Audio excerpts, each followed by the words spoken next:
Hey there, grade 8s. For lesson 6.5, we're going to be talking about solving equations using the distributive um, method or property.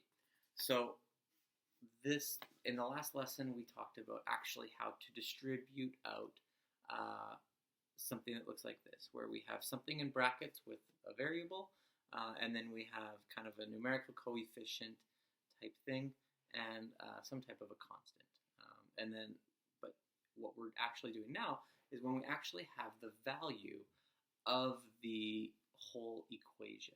So now we can actually find the definite answer for the variable. So simply put, when we have something like this, the first thing that we have to do is we have to distribute out our brackets, because we can't necessarily move anything or divide anything right away, because we're not going to get the correct answer. So what's going to happen is we're going to distribute out our 5 to both sides. So we're going to have 5 times y. Okay, so 5 times y, and then I'm going to go 5 times 2. So plus 10 equals 25. Okay, so this is what I have so far. Now I need to solve, okay, the same way that I normally would. If I have plus 10, I need to get rid of that plus 10 because I want to get y by itself. So if I bring this over to the other side, it's going to become its opposite operation. So plus 10 becomes minus 10. So my next line is going to say 5y equals 15. 25 minus 10 equals 15. Now I need to get rid of my 5. So I have 5 times y. That's what it means when they're side by side. 5 times y. So the opposite of that is going to be division. So I'm going to bring it to the other side. I have 15 divided by 5. Now I have y alone. So y equals 15 divided by 5 is 3. Okay, so that's how you would go about solving these. The first thing that you have to do is you make sure that you distribute out what you're multiplying both sides of the bracket. Okay, or what's inside the bracket from what's outside the bracket. So we have to make sure that we multiply to both of these numbers, the y and the 2.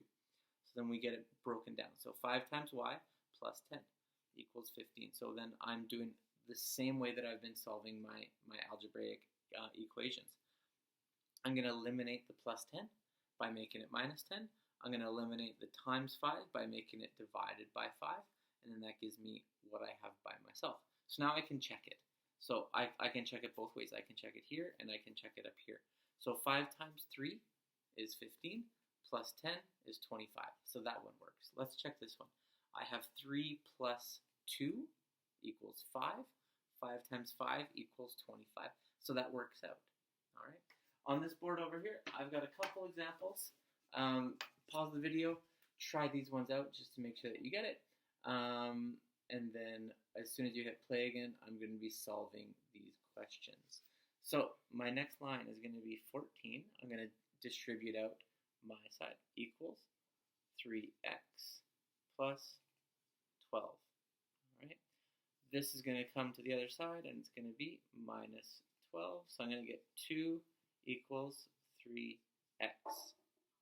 Now I need to bring this underneath, and it's going to become division. So my final answer is going to be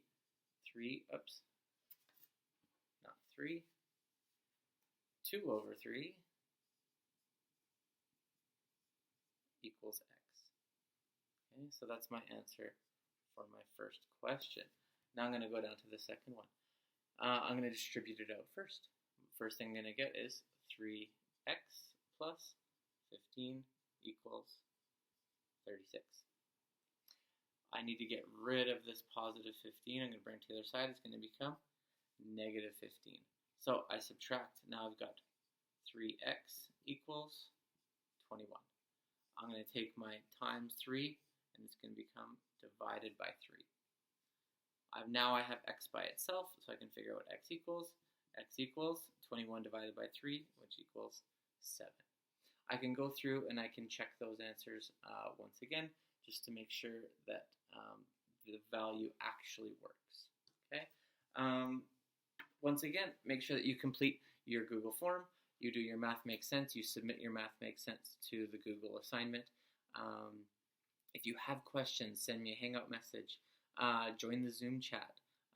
Have those questions ready for when we have our classroom sessions. Otherwise, try it out.